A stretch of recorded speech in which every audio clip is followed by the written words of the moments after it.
우리는 일생을 살아가면서 계속해서 문을 통과하는 삶을 살아갑니다. 학교의 문, 또 직장의 문, 성공의 문, 인간관계의 문. 그런데 어떤 문은 우리가 잘 때 열 수 없는 문도 반드시 존재하죠. 왜냐하면 대부분의 문에는 열쇠가 필요합니다. 우리가 냉장고를 열을 때에는 필요가 없죠. 그냥 열면 되지만 금고문은 열쇠 없이는 열 수가 없습니다. 왜냐하면 이 금고에는 반드시 열쇠가 필요하기 때문이죠. 우리가 살면서 이렇게 가만히 보면 귀한 것에는 열쇠가 있다는 것을 알 수 있어요. 그렇게 가치 없는 것은 열쇠가 필요 없습니다. 우리가 쉽게 얻을 수 있다는 것이죠. 그런데 모니터 조금만 올려주세요. 그런데 귀한 것들은 저절로 얻을 수 있는 것이 별로 없습니다. 예수님은 오늘 베드로에게 놀라운 말씀을 해주세요. 19절 말씀을 보니까 이렇게 말씀하시죠. 내가 천국 열쇠를 내게 주리니. 예수님께서 천국의 열쇠를 베드로에게 주겠다 이렇게 말씀합니다. 그러면 이 베드로에게만 이 천국 열쇠를 주느냐? 그건 아니죠. 베드로에게 천국 열쇠를 주겠다라는 말은 베드로처럼 신앙 고백을 한 성도와 교회에게 이 열쇠를 주시겠다 이 말씀입니다. 예수님께서는 이 천국 열쇠를 바로 하나님의 자녀들과 그리고 교회에게 맡기셨다는 거예요. 그러면 여기서 궁금한 것이 천국 열쇠라는 것은 어떤 것이냐라는 것이죠. 천국 열쇠가 무엇이기에 예수님께서는 베드로에게 이 열쇠를 맡기셨느냐? 먼저 천국 열쇠는 하나님의 말씀을 맡는 특권입니다. 예수님은 이 천국 열쇠를 교회에 맡기셨어요. 그 열쇠의 첫 번째 의미는 바로 하나님의 말씀을 해석하고 선포하는 사명이죠. 우리 마태복음 13장 52절 말씀을 보면 이렇게 말씀합니다. 천국의 제자된 서기관마다 마치 새 것과 옛 것을 그 국간에서 내오는 집주인과 같으니라. 우리가 이 말씀을 나눌 때 제가 그 말씀을 드렸어요. 대부분 이 공관복음, 즉 마테마가 누가 요한 이 사복음서의 서기관은 한 번도 좋은 의미로 나온 적이 없습니다. 이 서기관은 항상 바리새인과 함께 예수님께 책망받는 그런 이름으로 등장을 하죠. 그런데 오늘 이 마태복음 13장에서 예수님께서 서기관의 이야기를 하시면서 서기관마다 새 것과 옛 것을 곳간에서 내오는 집주인과 같다 이런 말씀을 하세요. 그러니까 이 서기관은 원래는 나쁜 직분이 아닙니다. 이 서기관은 하나님의 말씀을 이렇게 쓰는 사람들이고 그 말씀을 가르치는 사람들이에요. 그래서 예수님께서 이 서기관을 뭐라고 말씀하시냐면 천국의 제자된 서기관마다. 그러면 천국의 제자된 서기관은 누구를 의미합니까? 바로 우리를 의미하는 것이죠. 옛것과 새것과 옛것. 새것은 뭘 이야기했죠? 바로 복음을 의미하는 것이고 옛것은 율법을 의미합니다. 이것을 곳간에서 내오는 집주인과 같다 이렇게 이야기하죠. 그러니까 우리는 곳간을 가지고 있는 집주인과 같은데 우리의 곳간에는 뭐가 있느냐? 바로 복음과 신약과 구약의 율법이 있다는 것이죠. 그런데 문제는 이 천국에 제대된 서기관은 언제든지 곳간에서 이것을 끄집어 오는 사람들이라는 것이죠. 그러니까 구약의 말씀 또 신약의 예수님께서 우리에게 주신 그 말씀들을 언제든지 끄집어내서 사람들에게 나누어주는 전하는 그런 직분이라는 것입니다. 교회는 세상의 정보센터가 아닙니다. 세상 교회에서는 세상 사람들처럼 세상에 많은 지식을 가지고 있지 않아요. 교회는 하나님의 말씀을 듣는 곳입니다. 그리고 하나님의 말씀이 선포되는 곳이죠. 그래서 마태복음 4장 17절에 예수님께서 뭐라고 말씀하셨어요? 예수께서 비로소 전파하여 이르시되 회개하라 천국이 가까이 왔느니라. 예수님께서 이런저런 설명하지 않습니다. 예수님이 공생애를 시작하면서 가장 먼저 하신 말씀은 무엇이냐면 회개하라 하나님의 나라가 가까이 왔다 이렇게 선포하는 것이죠. 즉 교회는 하나님의 백성들은 그 입술을 통하여서 하나님의 말씀이 선포되어져야 한다는 것이죠. 세상은 우리에게 어떻게 하면 돈을 많이 벌 것인지 그걸 가르쳐 줍니다. 그러나 죄사함의 길은 가르쳐주지 않는다는 것이죠. 세상은 성공하는 방법을 우리에게 가르쳐 줍니다. 그러나 영생의 길은 알려주지 않는다는 것이죠. 오직 교회만이 천국의 길을, 생명의 길을 선포한다는 것입니다. 이 천국문을 여는 열쇠는 세상의 지식이 아니에요. 세상의 철학도 아니라는 것입니다. 또 사람들이 가지고 있는 종교심도 아니라는 것이죠. 또 착한 양심이나 착한 행위를 통해서도 아니라는 것이죠. 성경은 우리에게 분명하게 말씀하기를 하나님의 나라는 바로 오직 예수 그리스도를 통해서 가능하다 이렇게 말씀합니다. 그렇기 때문에 우리는 말씀을 가볍게 여기서는 안 됩니다. 우리가 말씀을 가볍게 여겨서 망한 대표적인 사람이 사울 왕이라고 이야기했는데 그보다 더 불행한 사람이 있어요. 하나님의 말씀을 아주 소홀히 여긴 사람. 아브라함의 조카 롯이 소돔과 고모라에 살았어요. 그곳에 자녀를 낳고 사위들을 맞이합니다. 그때 하나님의 천사들이 이곳은 하나님이 심판하실 것이다. 이 말씀을 하시죠. 그래서 급히 빨리 이 소돔과 고모라 땅을 떠나라. 그때에 그 사위들이 어떻게 합니까? 그 하나님의 사자들이 하는 이야기들을 듣고 아주 우습게 여기죠. 하나님의 말씀을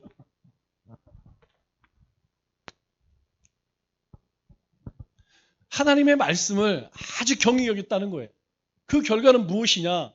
바로 그들이 떠나자마자 그곳에 하나님의 불심판이 임했다는 것입니다. 그렇기 때문에 하나님의 백성들은 하나님의 말씀을 절대로 가볍게 여기서는 안 돼요. 우리가 하나님의 말씀을 우리가 가볍게 여기지 않기 위해서는 우리가 하나님 말씀을 듣는 자리에 있어야 합니다. 뿐만 아니라 성경을 읽고 묵상하는 일을 생활화해야 한다는 거예요. 우리가 주일날 들은 말씀 여러분 혹시 기억하시는 분 계세요? 없습니다. 저도 잘 기억이 안 나요. 여러분 사람의 기억이 그래요. 어제 저녁에 분명히 말기참배했습니다. 여러분 뭐 기억이 납니까? 오늘 아침에 큐티 했어요. 기억이 안 나요. 사람은 누구나 똑같습니다. 그 말씀을 우리가 매일매일 되새기지 않는 한, 그 말씀을 우리의 손과 그리고 우리 입술에 붙들고 다니지 않는 한은 여러분 어떻습니까? 우리가 잠시 우리의 일상에 빠지는 순간에 여러분 다 잊어버려요. 그것이 이상한 것이 아니고 지극히 당연한 것입니다. 우리는 기억의 한계가 있어요. 우리가 누구든지 하나님의 말씀을 많이 압니다. 그러나 그 말씀을 매 순간 붙들고 살기는 어렵다는 것이죠. 그래서 우리에게 말씀하는 것이 무엇이냐면 바로 하나님의 사람은 늘 하나님의 말씀으로 세워져야 하고 말씀을 잃어버린다는 것은 마치 열쇠를 잃어버리는 것 같다 이렇게 말씀하고 있죠. 그럼 우리가 확률적으로 보아도 일주일에 한 번, 여러분 한 번 듣는 것과 일주일에 10번 하나님 말씀을 듣는 것은 여러분 전혀 다릅니다. 우리가 공예배, 주일낮, 오후, 수요 3번 듣는 것과 새벽 예배를 포함해서 우리가 큐티를 하고 말기참배를 하면 대략 20번 가까이 되죠. 여러분 3번 하나님 말씀을 듣는 것과 20번 하나님의 말씀을 듣는 것은 여러분 전혀 다르다는 것이죠. 우리가 그 말씀의 깊이를 깨닫고 그 말씀의 능력 가운데 살 수 있는 그 힘은 결국 어디서 나오느냐? 하나님의 말씀을 붙들고 살 때에 나온다는 것입니다. 그래서 천국의 열쇠를 가진 성들은 반드시 이 하나님의 말씀을 늘 붙들고 살아야 한다는 것이죠. 두 번째로 천국 열쇠는 용서와 기도의 특권이라고 말씀하죠. 오늘 19절 말씀을 보니까 이렇게 말씀합니다. 내가 땅에서 매면 하늘에서도 매일 것이요. 내가 땅에서 무엇이든지 풀면 하늘에서도 풀리리라.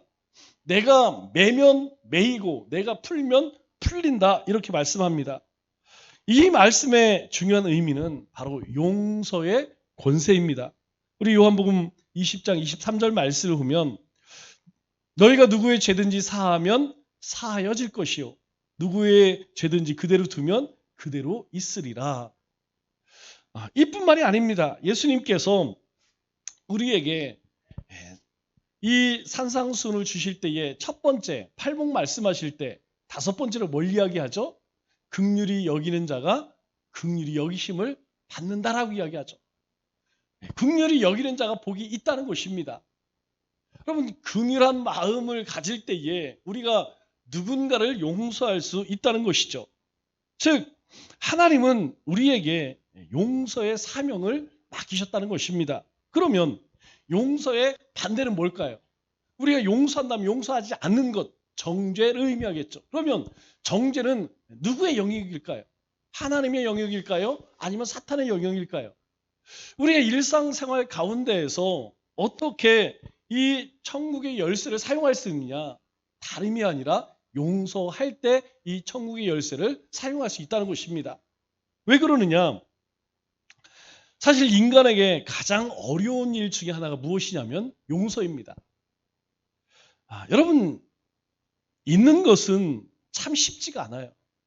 우리 기억에서 좋지 않은 일은 여러분 굉장히 오래 갑니다. 우리가 참을 수는 있어요. 우리가 어떤 아픔이 있건 어떤 일이 있어서 그걸 마음에 두고 그걸 잘 견딜 수 있습니다. 그런다고 여러분 우리 안에 어떤 상처들이 잊어지나요? 잘 잊어지지 않습니다. 그런데 그래서 용서가 어렵다는 것이죠. 잘 잊어지지 않기 때문에 용서가 어렵습니다. 그런데 놀라운 것은 용서하면 잊어져요. 용서하지 않으면 내 마음에 계속 남는데 내가 용서하면 그 용서하는 순간부터 그 사건, 그 사람을 잊게 됩니다. 이거를 그러면 누가 손해일까요? 누가 매이는 것입니까? 내가 용서하지 않으면 그 사람이 매이는 것이 아니고 내가 매인다는 거예요. 내가 괴롭다는 것입니다. 내가 그 용서하지 않는 일 때문에 내 삶이 그 사람에게, 그 사건에게 매인다는 것이죠. 그래서 이 미움을 뭐라고 이야기하냐면 보통 영혼의 감옥이라고 이야기합니다. 여러분 만일 우리가 직장 가운데 미워하는 사람이 있다고 생각해 보세요. 그런데 불행히도 여러분 직장에 가면 꼭 한 사람, 한두 사람은 있더라고요. 참 이상합니다. 저도 그래. 예전에 보면 꼭 한 사람, 그냥 좀 마음을 이렇게 긁는 사람들이 꼭 하나씩 있어요. 여러분 어때요? 그 사람 볼 때마다 공황장애 옵니다. 그 사람 볼 때마다 숨이 멎어요. 다행히 나보다 직급이 낮으면 괜찮아요. 근데 나보다 높으면 여러분 그 사람 얼굴 볼 때마다 어때요? 심장이 두근거립니다. 저 사람이 오늘 또 뭘 가지고 시비를 걸을까? 여러분 굉장히 괴로운 거예요. 여러분 그러면 우리가 자연스럽게 어떻게 됩니까? 그 사람을 미워하게 되죠. 여러분 그 직장에서뿐만 아니라 우리가 살아가는 모든 영역 다 마찬가지예요. 여러분 가정에서도 마찬가지입니다. 아내가 남편을 미워하고 남편이 아내를 미워하고 자식이 부모를 미워하고 부모가 자식을 미워한다고 생각해 보세요. 여러분 그 가정은 설 수가 없습니다. 그 가정은 바로 설 수가 없어요. 여러분 교회도 마찬가지예요. 우리가 신앙생활하는 이 공동체 안에도 누군가 미운 사람이 있다면 그 사람 때문에 여러분 교회 가기 싫어요.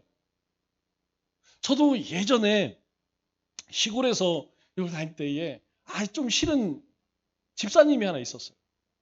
그 집사님은 다른 분한테는 안 해. 꼭 청년들한테 얼마나 잔소리를 하는지, 뭐 이 식당에서 뭐 하지 마라 뭐 하지 마라, 애들이 많이 라면 끓여 먹잖아요. 그리고 불 켜놓잖아요. 예전 분들은 왜 이렇게 불 켜놓는 거에서 민감한지 몰라요. 왜 화장실에 불을 켜놨냐, 어디에 불을 켜놨냐, 들들들 보기만 하면 잔소리. 계속 들으니까 그때부터는 싫더라고, 싫어지더라고요. 나쁜 분은 아닌데 자꾸 그렇게 조그만 걸로 부딪히기 시작하니까 미움이라는 것이 생겨요. 여러분, 한번 미워하게 되면요, 내 영혼이 갇히게 됩니다. 즉 분노는 자기 마음에 붙는 독이라고 이야기해요. 우리가 누구를 만나면 미워해서 우리 가운데 분노가 싹트기 시작하면 그때부터는 내 심령에 계속 독을 부어 붓는 것과 다를 바가 없다는 것이죠. 내가 죽어야 내가 죽어. 그래서 예수님께서는 줄기차게 우리에게 뭐라고 말씀하시냐면 용서하라는 거예요. 네가 7번씩 70번이라도 용서하라는 겁니다. 왜요? 그래야 내 메인, 내 심령이, 내 삶이 풀린다는 거예요.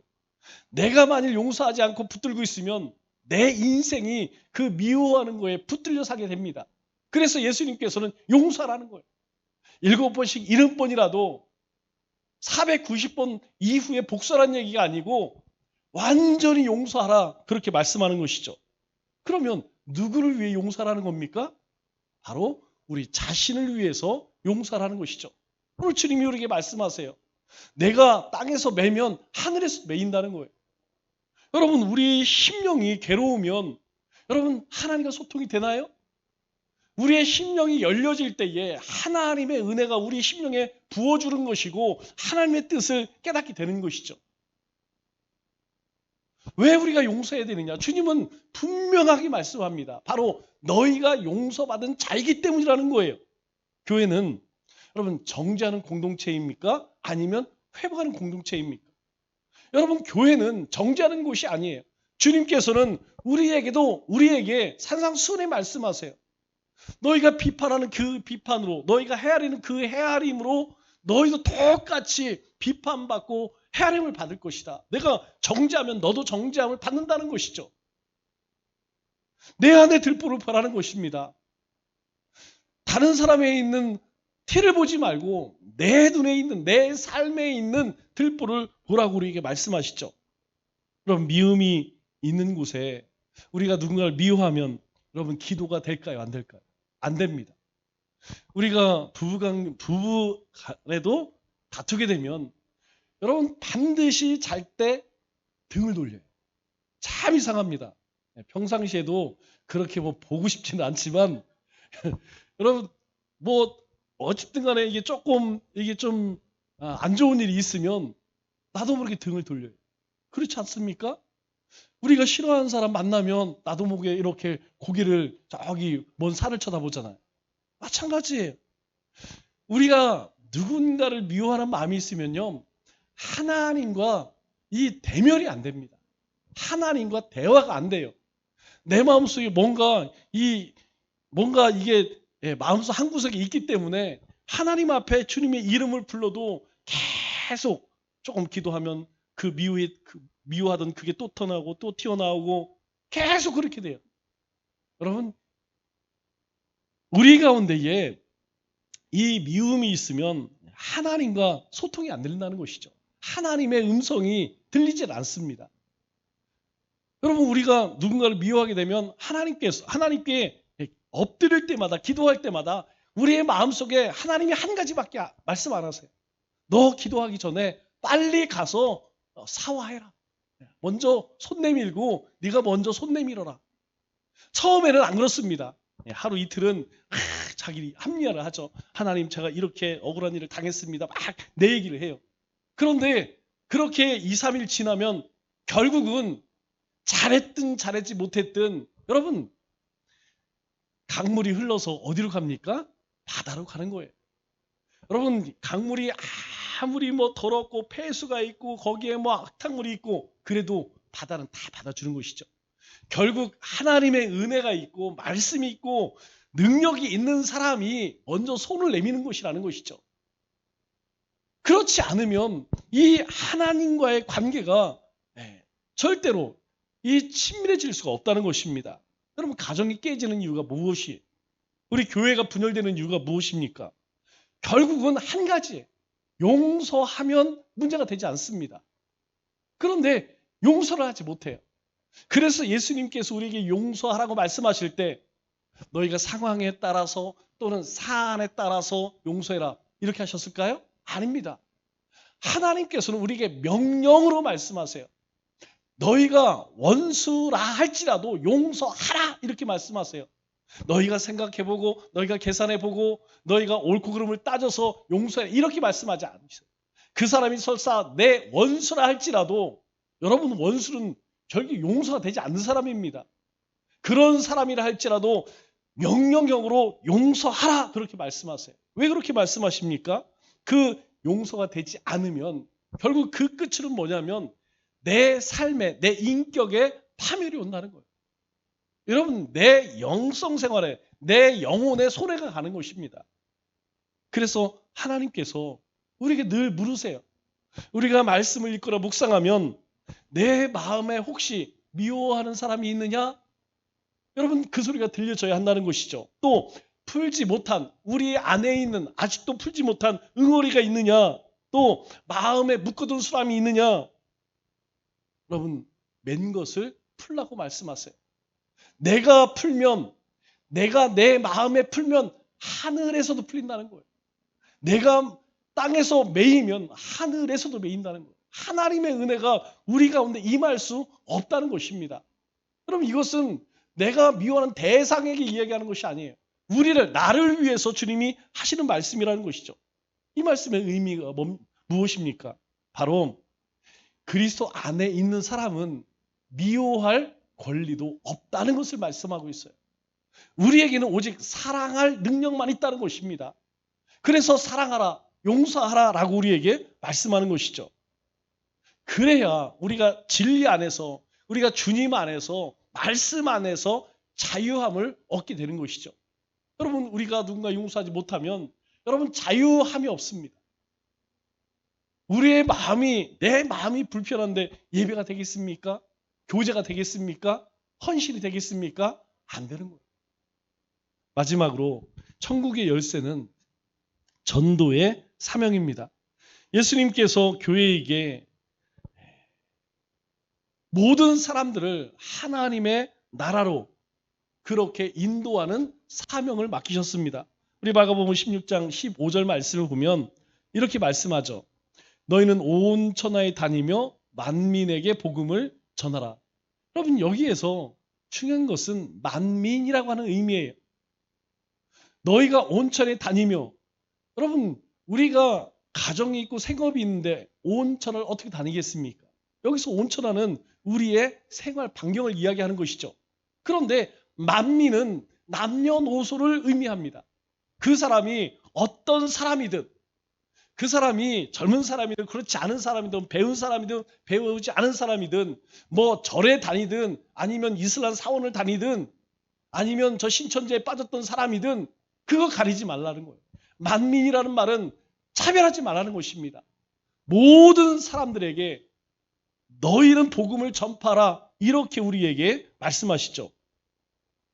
왜 그러냐면 예수님만이 천국의 구원의 문이기 때문이에요. 만약 다른 문이 있다면 예수님이 이렇게 말씀하지 않으시죠. 예수님이 아니고는 구원의 길이 없기 때문에 예수님께서 너희가 어디를 가든지 모든 사람에게 복음을 전파하라 이렇게 말씀하세요. 주님이 마지막 이 세상을 떠날 때에도 우리에게 말씀합니다. 너희 가운데 성령이 임하시면 너희가 권능을 받고 예루살렘과 유대와 사마리아 땅끝까지 이르러 내 증인이 되라 이렇게 말씀하세요. 이것은 모든 사람들에게 주신 하나님의 사명입니다. 다시 이야기해서 전도는 선택이 아니라는 것이죠.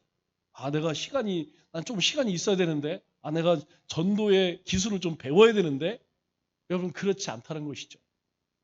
우리가 전도라고 생각하면 벌써 숨이 막히고 막 가슴이 뛰는 사람들이 있어요.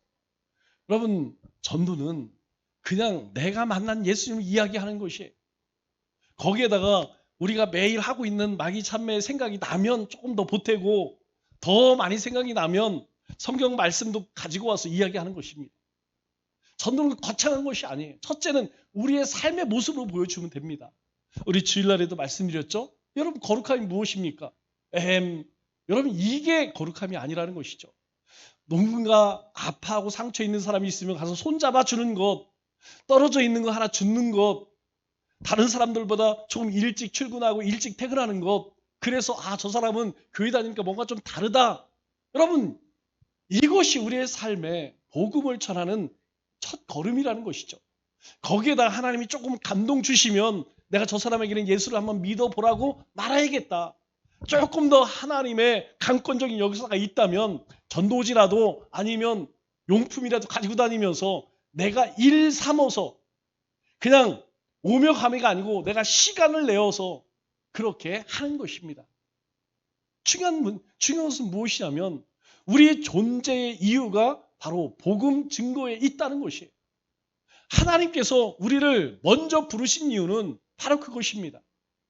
우리를 통하여서 이 땅에 하나님의 나라가 임하는 것, 그것 때문에 하나님께서는 우리를 다른 사람보다 먼저 우리를 부르셨다는 사실입니다. 여러분 생각해 보세요. 만일 내가 복음을 전하지 않는다면 여러분 어떻게 복음을 듣겠습니까? 하나님께서 우리 가족 가운데, 형제 가운데, 또 우리 직장 동료나 친구 가운데에 하나님이 예비하신 영혼이 있어요. 그런데 내가 그 사람에게 예수님 이야기를 하지 않으면 그 사람이 어떻게 예수님을 영접하겠습니까? 그래서 예수님께서 사도 바울을 통하여서 로마서 10장 14절 이하에 뭐라고 이야기해요?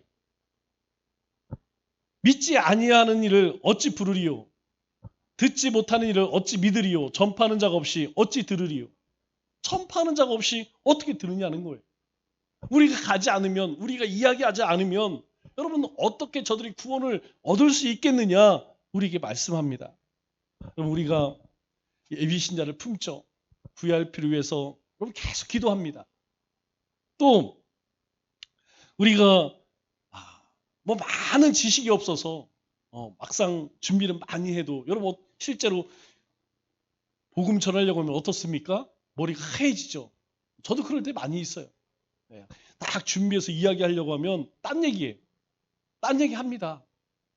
딴 얘기 하다 보면 내가 준비한 거 다 잊어버릴 때 숱해요. 그래도 마지막에 예수님 믿으세요 라고 하는 이 한마디, 그리고 교회 한번 오세요라고 하는 이 초청의 말 한마디, 여러분 이것이 바로 천국의 열쇠인 것이에요. 다른 것이 아닙니다. 너무 어려운 것이 아니에요. 우리가 믿지 않는 하나님이 나에게 주신 그 영혼을 위해서 기도하고 섬겨주고 초청하고, 여러분 그것이 바로 하나님께서 나에게 주신, 우리에게 주신 천국의 열쇠라는 것입니다. 여러분 전도는 교회 데려오는 기술이 아닙니다. 전도는 죽어가는 영혼을 살리는 생명사역이에요. 우리가 항상 그걸 기억을 해야 합니다. 적어도 우리가 품은 예비신자만큼은 한 해 동안 하나님께서 나에게 주신 영혼이라고 생각하고 절대 포기해서 안 된다는 것이죠. 여러분 특별히 우리 가족이 있죠. 여러분 우리 가족, 우리 형제, 여러분 어떻게 할 것입니까? 내가 복음을 전하지 않으면, 내가 그 영혼을 위해서 기도하지 않으면 여러분 누가 그 영혼을 기도하고 누가 그 영혼에게 복음을 전하겠습니까? 하나님께서는 우리에게 천국의 열쇠를 주셨어요. 그래서 우리로 하여금 힘써 복음을 전하라고 그렇게 명령하십니다. 말씀을 맺겠습니다. 예수님께서 오늘 우리에게 천국 열쇠를 맡기셨습니다. 그 열쇠는 말씀의 열쇠예요. 또 용서와 기도의 열쇠예요. 전도의 열쇠입니다. 교회는 이 열쇠를, 천국의 열쇠를 사용할 때에 살아나는 것입니다. 말씀을 우리가 붙들고 살아갈 때에, 용서할 때에, 복음을 전할 때에 교회는 일어서게 되는 것입니다. 우리도 이 열쇠를 사용할 때 우리의 심령과 우리의 삶이 살아나는 것이에요. 남은 3일도 이 천국 열쇠를 들고 세상을 향해 힘차게 나가는 우리 믿음의 권속들 다 되시기를 주님의 이름으로 축원합니다.